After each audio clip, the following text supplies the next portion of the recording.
As I said, blank intake, you get your valve,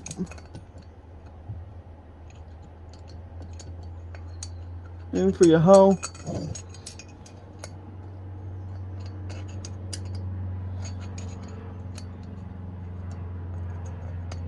come on,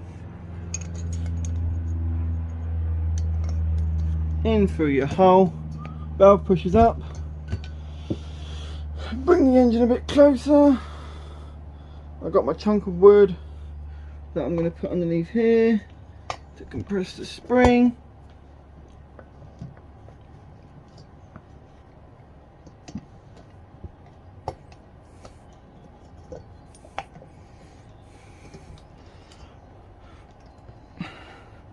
Move that out of the way. Drop your spring in so it sits flat. Clean off your valve seats, it sits like that. And then align it.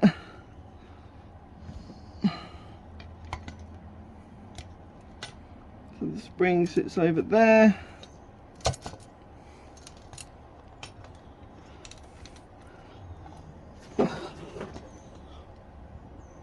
And then pull your lever.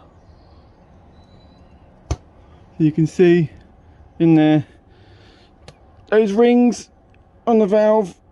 I can't point to it, but these rings on the valve there are where these little collets sit on. You need to get your fingers down in there to push the valve collets around. So I'm going to try and show that the best I can, how fiddly it is. So you can see down in there, basically chuck your valve collet in there.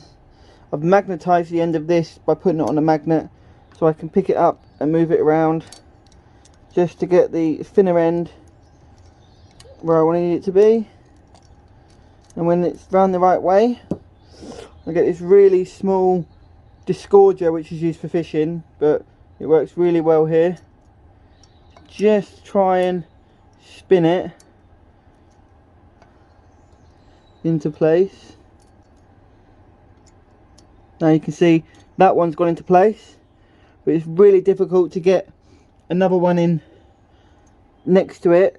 So I'm just trying to spin it around so it gives me access to get to the other side while not trying to lose it off the face. Bit easier to get that second valve collet in. So yep, so like last time, drop it in, align it so it's facing the right way, get our disgorger,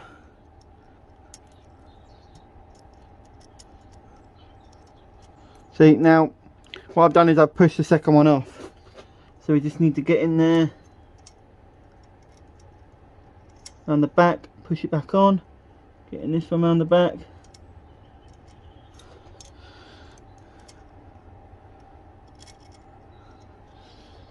Very, very difficult.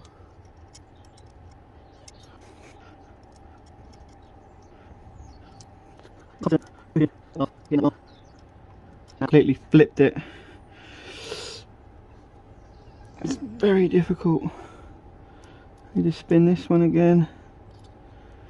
Oh, should be able to get it from there.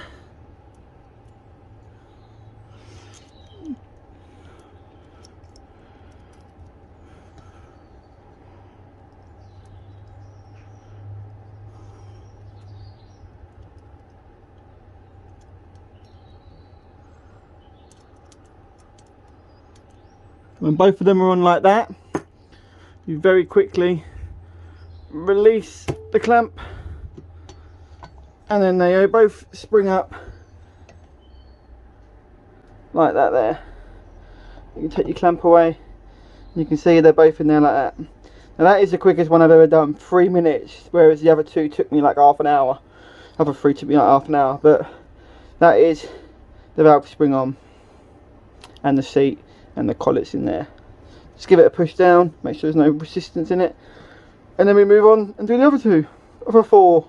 Now that is all of the springs, the valves, and the new collets in. That was an absolute painstaking of a mission, but they are all in now. They're all secure. Nothing's loose, nothing's rattling. I've got the hydraulic tappets up there somewhere, so I'm going to put those in, clean up the camshaft, and then bolt the camshaft down to the head, and then we're all done. All I've done is walk down each of these camshaft caps just so they're tight and not binding against anything. I put the camshaft sprocket on, made it to top dead center. One of the valves is still open because I don't think that is true top dead center, but you can see in there two of the valves, well, one of the exhaust valves open, one of the intake valves is open. But if I try and set the camera up so you can see, hold on, and spin it,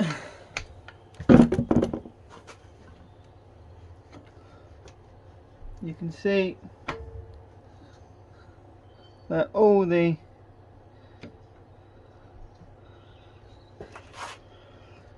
valves are moving.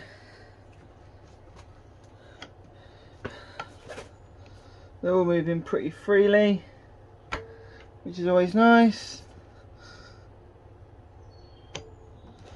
I don't know if that's the right firing order, but they are all moving relatively nicely.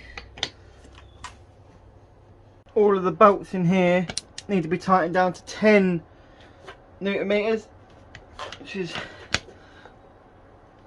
not very tight, and I've already done most of them. I'm just going to go back through and test them all. Yep. Yep. Yep. Yep. Yep. Yep. That's one. Yep. That is that all done. So all of these bolts are now torqued down to 10 Newton meters. This crankshaft bolt at the front needs to be tightened down to, let me go check my Ains manual. Crankshaft bolt, crankshaft sprocket bolt is 65 Newton meters. So let's go and do that. I'm not going to be able to hold this crankshaft very well. Just going to want to spin that.